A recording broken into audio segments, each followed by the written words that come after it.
Hi guys, welcome back to my channel. It's story time, and today I'm going to be talking about the first time that I got kicked off one of my platforms, and it was the only platform I had at the time. I wanted to talk about this because Tumblr apparently says that female presenting nipples are illegal and we're all going to horny jail.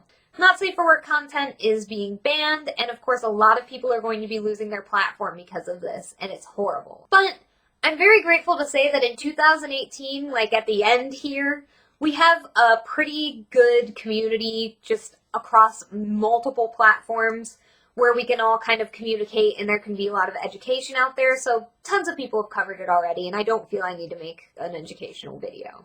Instead, I wanted to talk about when I was booted from my girlfriend because I did kind of have to start over and transition into a new way of doing things. So, first and foremost, way back in 2012 is when I started my sex work journey. And I started this when I joined my girlfriend just to sell some loose nudes that I had. Now, selling on my girlfriend is very different than selling on a clip studio, specifically because it's more set up like a dating profile or a social media profile. People can really only seek you out via like a list of photos of girls. And then, you can message back and forth, you can send money, or you can chat. And at the time, this fit a lot more because I was mainly doing very small-scale photo sets and making my living off of this. I mean, it really revolutionized the way that I lived my life. So skip forward to 2013 in December and November, like the fall-winter area of 2013. I was living in my own apartment with my ex-partner. I was paying my own bills. I was making enough money to support myself through my girlfriend, and I had started to really intermingle with the sex work community online. Around this time also, I was bringing a lot of people over from Tumblr onto my girlfriend, which led to me winning a lot of these contests. A lot of these models saw me, like when they came back to Tumblr, they would follow me, look to me for advice, which is kind of what I started to do with this channel back then. Also, I got asked by my girlfriend's staff to join their Legends, which was essentially a group of models on a private forum outside of the site, where they could talk amongst each other, come up with new ideas, suggest changes to the site, and talk directly with the staff. At the time, I felt like I had a pretty good standing with the site, and all things considered.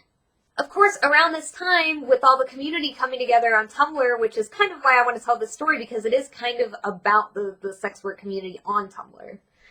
A lot of people were talking about the prevalence of scammers on my girlfriend. All you need to join the site at the time was an email and password. A lot of models that were new and didn't know better would be talked into things, or they would be paid small amounts and promised larger amounts afterwards. They never got that.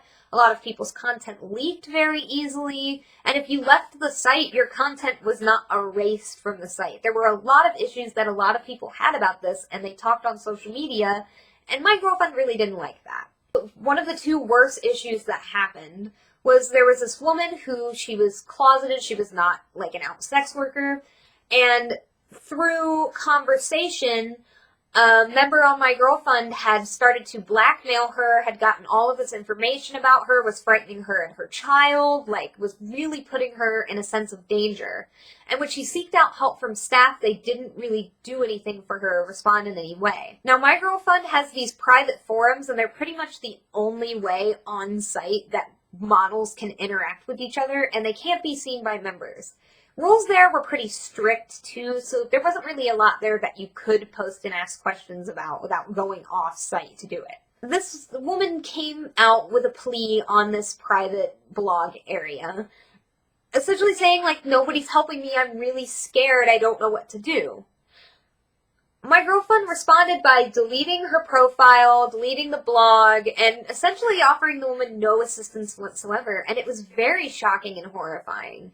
At this time, I tried to use my standing with the Legends to bring this up in the most respectful and professional way I possibly could. I went to the Legends forums where, we all discussed and gave suggestions and whatnot. And I gave my suggestion so that verification for members should be at least just a little bit more strict.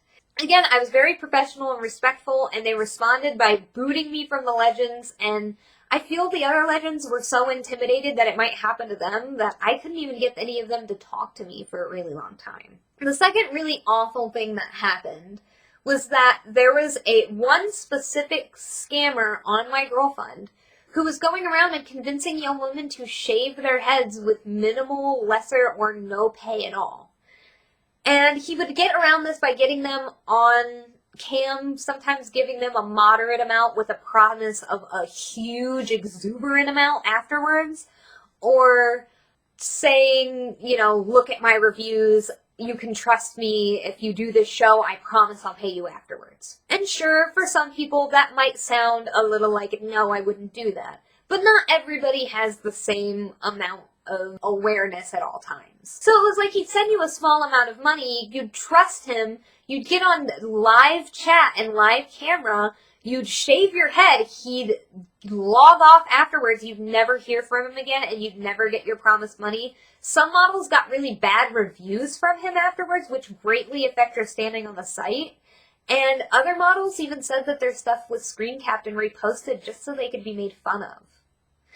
It was really awful just because, like, this was something that somebody did not because they were trying to scam as much free sexual content as they could, and instead they were actually just trying to humiliate and hurt a bunch of performers.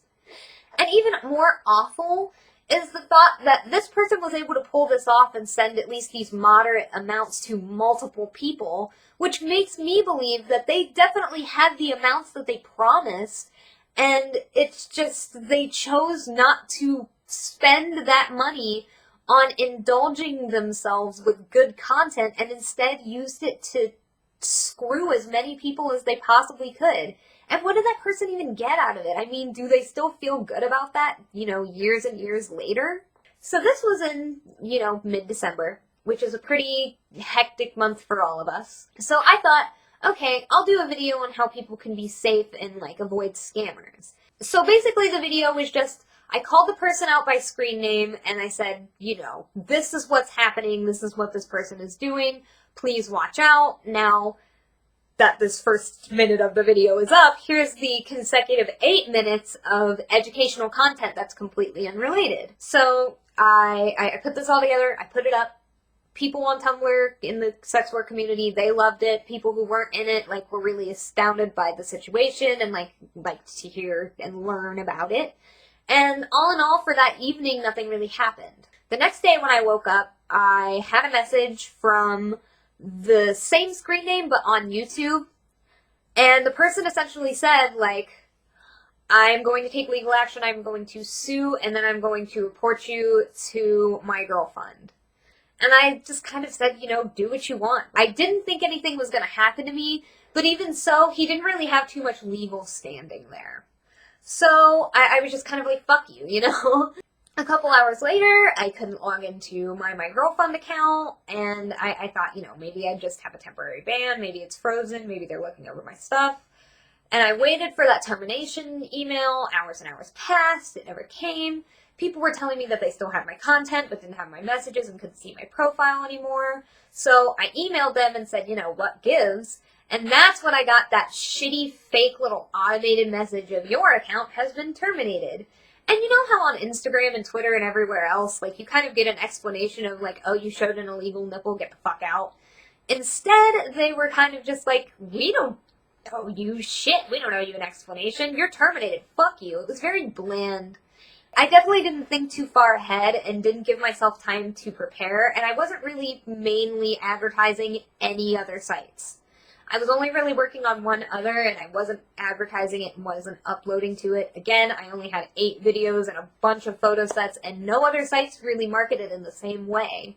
So it was just kind of like I was on an island for a second, and I started to panic and didn't really know what to do. After a while, I realized that if you have forward momentum, especially like I did at the time, no matter where you go, like, you're gonna keep going. So I picked myself up, I got on Tumblr, I posted to everybody like, hey, I got booted from my girlfriend, fuck them.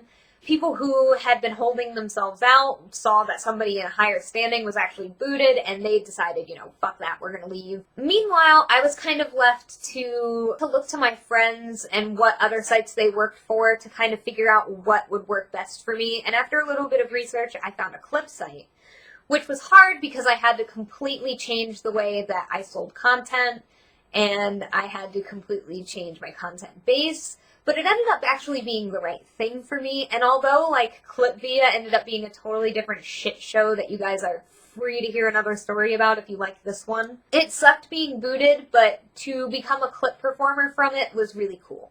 So all in all, I wanted to bring this up because I know a lot of people are getting deplatformed because of this not safe for work ban, and it really sucks. But as long as you keep moving and keep that forward momentum and don't let it kick you down, don't stop. Branch out. It's time to get a Twitter. It's time to get an Instagram. It's time to get a fucking Facebook like page. It's time to get a Reddit. It's time to fucking get a FetLife. It's time to go anywhere you fucking can to just keep moving. If you guys like this story time, you know, like the video. I'd love to actually get some feedback to know what you guys think. You know, tweet me, send me a Tumblr message, or whatever these days. And if you're just coming here for the first time, check out my other videos and subscribe. Anyway, I hope you guys have a great holiday, and thank you for watching. Bye!